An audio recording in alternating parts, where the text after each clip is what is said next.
morning, dear students. Welcome back to our English literature online class.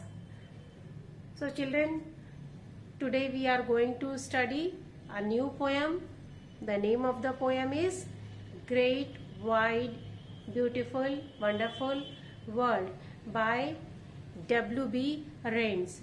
His full name is William Brighty Yeats. So children, open your book, page number 101. So let's see the introduction about the poet and the poem. William Brighty Yeats was a well-known English writer and has written several poems for children. William Brighty Yeats was famous for his poems and rhymes for children. So in this poem, the speaker describes the beauty, the wonder and the greatness of the earth. He is describing how great, how vast, how wide the length and the breadth of the earth is so big. Then the earth is so beautiful. Have you seen the globe, the map of the world? On the earth there are 75% of water which is colored with blue, and rest of is the land. Somewhere there are plants and trees, they look like green. So it is looking very amazing. The writer is amazed by the beauty of the earth. He feels insignificant before the earth. Soon, however, the speaker realizes that he is greater than the earth. How the writer feels that the human being is greater than the earth? Because in front of the earth, the human being is just like a small dot.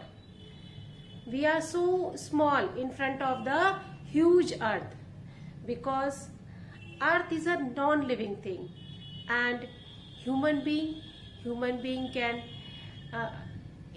has emotions, feelings. He can think also and love, whereas the earth cannot.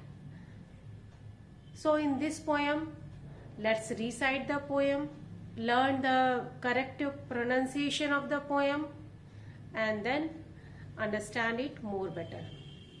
Great, wide, beautiful, wonderful world, with the wonderful water round you curled.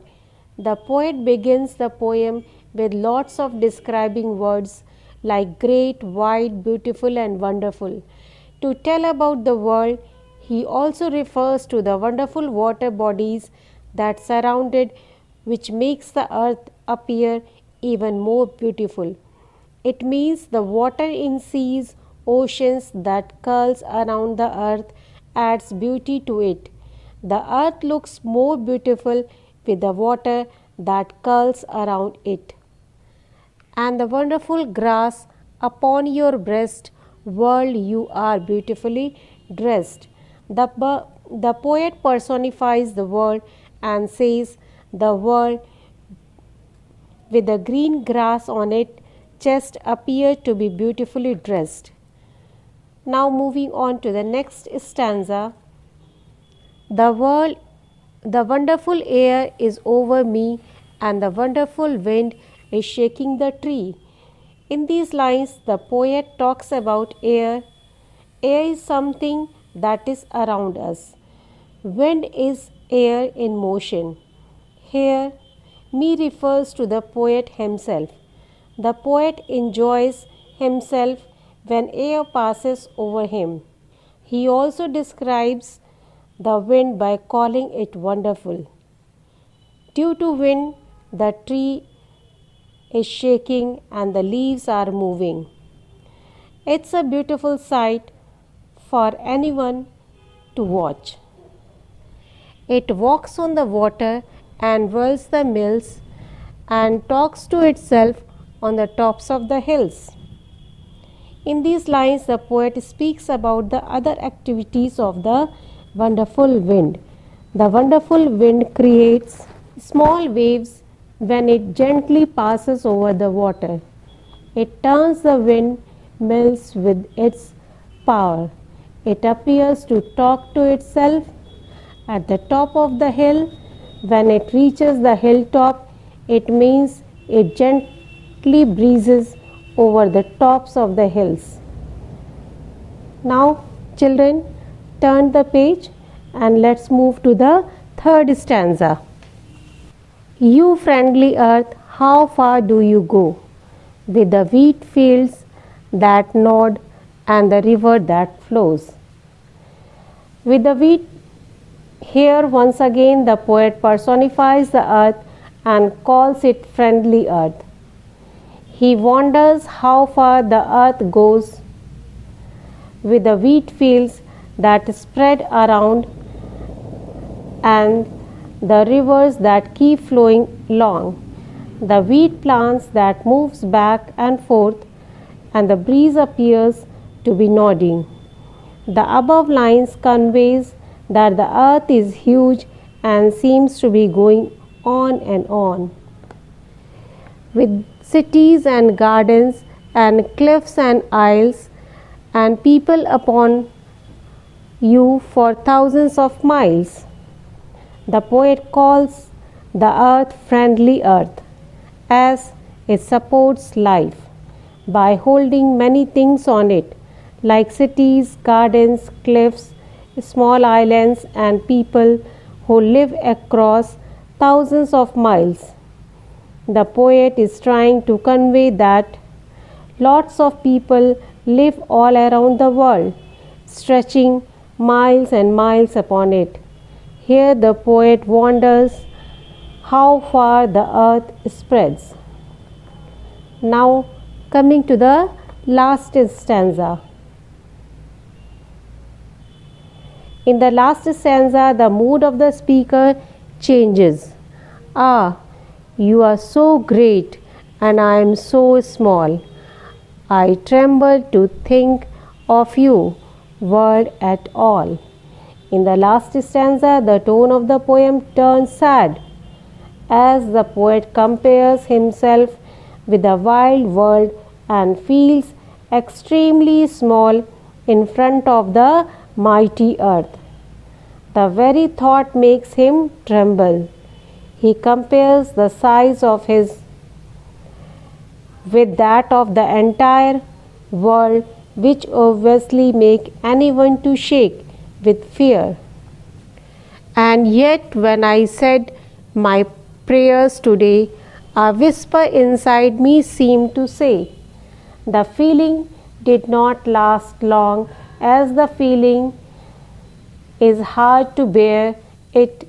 He offers his prayers to God which make him calm down. Soon he realizes and identifies the best in him. As he is praying, his inner voice speaks to him in soft tone. Let's see what his inner voice said. You are more than the earth, though you are such a dot. You can love and think, and the earth cannot. The speaker's inner voice tells him that he too has unique qualities which make him special.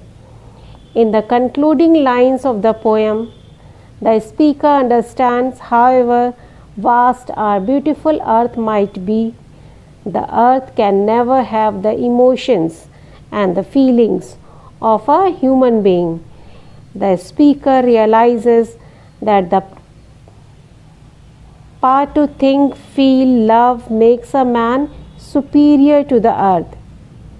Even though physically he is a dot compared to the world.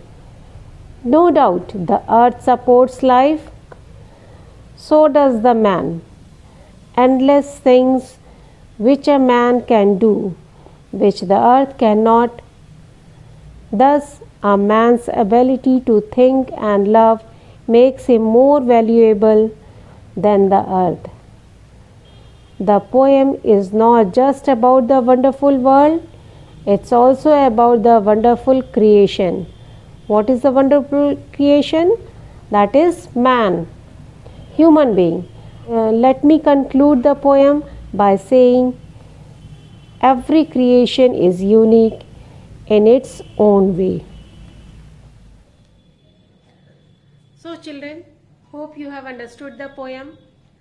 The poem is in very simple language. So, learn all the hard words with correct spellings and read it at least twice or thrice and learn 10 lines of the poem by heart.